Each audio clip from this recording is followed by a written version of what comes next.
ସବୁଠାରୁ ବଡ଼ ଜୀବନର ମୃତ୍ୟୁ ପର୍ଯ୍ୟନ୍ତ ପୁରୁଷ ସବୁବେଳେ ବୋଝ ମୁଣ୍ଡେଇ ମରିଥାଏ। କାହିଁକି ନା ତୁମେ ଚିନ୍ତା କରିବ, ଗୋଟେ ବିବାହିତା ପୁରୁଷର କଥା କହୁଛି, ଦେଖ ତୁମେ ଯେତେ ବି ପରିଶ୍ରମ କର, ଇଏ କର, ଯେତେ ବି ଟେନସନରେ ରହିକି ଆସ, ଭୋକ ଉପାସରେ ଘରକୁ ଆସିଛ ଖାଇବା ପାଇଁ, ତ ସେଠି ଦୁଆର ମୁହଁରେ ବୋଉ ଥିବ କି ଦେଖ ତୋ ସ୍ତ୍ରୀ ମୋତେ ଏମିତି କହିଲା, ଭିତରକୁ ପଶିଯିବ।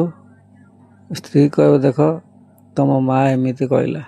ଏ ଜିନିଷକୁ ମୁଣ୍ଡରେ ମୁଣ୍ଡେଇ କେତେ ଟେନସନ୍, ସେ ଜିନିଷକୁ କେବେ କେହି ଅନୁଭବ କରିପାରନ୍ତି ନାହିଁ। ହାଲକା ଝଗଡ଼ା ତ ଉଭୟଙ୍କର ଦୋଷ, କାହାକୁ ଦୋଷ ଦେବାର ନାହିଁ, କିନ୍ତୁ ତା ଭିତରୁ କେହି ଗୋଟେ ଦବିବାରେ ନଥିବ ଏମିତିକି ପୁଅଟା ଟେନସନ୍ କି ମୋ ସ୍ୱାମୀଟି ଟେନସନ୍। ନାହିଁ, ଏବେ କେହି ଟେନସନ୍ ନେବାକୁ ଚାହୁଁନାହାନ୍ତି। ଟେନସନ୍ଟା ନିଜ ସ୍ୱାମୀ ଉପରକୁ ବା ପୁଅ ଉପରକୁ ବୋଝଟା ଆସିଯାଇଥାଏ।